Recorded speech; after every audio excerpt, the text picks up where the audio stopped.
আম্মা গেছে গা গো, এখন আমার কি হইব? কত আশা করে আসছিলাম গো, আমার মাটা গেছে গা গো। আল্লাহ আল্লাহ গো। 16টা বছর ধরিয়া কত জ্বালা যন্ত্রণা যে বুক করলাম, এই চুত মারাই নিলে কিয়া দেখা যাচ্ছে। একটা কথা তুমি শুনছ কি? শেখ হাসিনা কত খারাপের খারাপ। যে তার বিরুদ্ধে কথা কইছে তারে নাকি আয়না ঘরে বইরা দিচ্ছে। আয়না ঘর কি জানো ভাই, যে আয়না ঘরে বন্দি কইরা তা করে ধুকে ধুকে মাইরা বালাইছে। এত খারাপ, এত খারাপের খারাপ। আবার এর মানুষ সাপোর্ট করে, মানুষ সাপোর্ট করে। এই জন্য তো দেলার হোসেন সাইদি বলে গেছিল যে তার এক কথায় দেশ সারা লাগবো। এখন কিন্তু সেটা প্রমাণ হয়েছে ভাই, প্রমাণ তো হইছে। আর একটা কথা মনে রাখছি দোস্ত, এই জনগণ কিন্তু কোন সময় হাসানারে ভালোবাসে নাই, খালি অত্যাচারে লেগে হাসানা না মানুষ রয়েছে। এইটাই হলো ঠিক কথা। তাহলে কাজ করি আমরা, চলো আজকে তুমি তোমার বাড়িতে যাও, তোমার বউরে বলবা বিরিয়ানি প্যাক করার জন্য। সন্ধ্যাবেলা সব পোলা বলবে আমার বাড়িতে আই পড়বে। ঠিক আছে, তাহলে ভাবিরে কই বিরিয়ানি প্যাক করার জন্য। সবগুলা রে বিরিয়ানি খাওয়ামু। আচ্ছা ঠিক আছে, তাহলে বাড়ি আইতাছি। যা। গেলাম গা। যা আইস। আচ্ছা শুনে এ গো, আম্মা আল্লাহ মনে গেছে গা গো, গেছে গা গো। এই শুন রান্দা বা কাইটা সন্ধ্যার মা গুরুটা জোগাড় লাগবো। পোলা মান সব কয়ে দিছি, চেক পাইছে না দেশে ফলাইছে।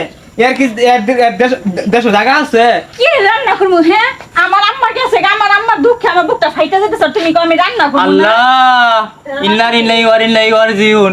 তোমার সমস্যা কয়টা সমস্যা আমার তো কইলা না, আমাকে ফোন দিতে আমি আগে পড়তাম। কে আমার নেত্রী পরে অন্ত এই দেশে বিরাট শাসন করবো। ওই গোলাম আমি কি কইছি যে আমার মা মারা গেছে? কেন সমস্যা?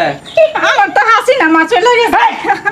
তুই আমার কাইয়া আমার পয়রা হাসানো নামলস আমার জীবন তেল কথা 16 বছর ধরিয়া। আর তুই হেই বিয়ার সময় তো তোর বাপ মা এটা আলাপ করছে না রে। তুই যে হাসানা সাপোর্ট করস, তোর বাপ মা যে হাসানা সাপোর্ট করে, বেশ সময় করলে কি তোরে আমি তুমি সাবধান, আমার হাসিনা মার নামে একটা বাজে কথা কইবা না তুমি একদম। আগে জানলে কি এই কলিঙ্কিনীর বংশতে তোরে আমি আনতাম। তোর হ্যাঁ? খানো নাই আমারে। না আমি তো রূপ দেখে আনছি, একবার দুই গাইতাম এই যে তোরা এই আওয়ামী লীগের বংশধর শেখ হাসিনার লতা পাতা, তাহলে কি আমি এই গাঢ় জলে পানি খাইতাম রে? তুমি আনার আগে খবর নিলা না যে আমি লিখ না বিয়ে? এই মুখ দিয়ে তুই যদি একবার হাসানার নাম এই কলঙ্কিনীর নাম আমার ঘরে তুলছস, এই ঘর তুই ঢুকতারতি না। এই ঘর তো চিরকালের জন্য বন্ধ। তুই সিদ্ধান্ত নে, তুই হাসিনার ছাড়বি না আমার সংসার করবি।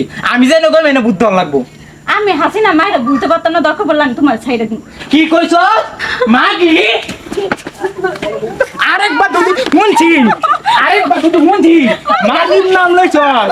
আল্লাহ গো, মায়ের মাগি রে, আমি আর হাসিনা তুই আবার মাগির নাম লস। আমি আর হাসিনার নাম নিতাম না। কানো ধর আমার মাফ করে দাও। কানে ধর। আমি কানে ধরছি, আমি আর হাসিনা। তুই না তো 14 গোষ্ঠী হাসানার নাম ভুলে যাওয়া লাগবো। বিশ্বাস করো, আমি লিখ করতাম না। কাল সকালে তোর বাড়ি যা, তোর বাপ মারেও কইবে ও সাবসের এটা একটা বেঈমান পুতারাগর। কারণ ইতিহাস কি নারী মানে চলো না মই দেশটা ছেড়ে গেছে গা। একবার চিন্তা করছে জনগণের কথা, আবার তুই আর নাম লস। আর নাম নিব না। আচ্ছা আয়ো আয়ো সাবধানে কই দিলাম, আর নাম টাম লইতাছ না।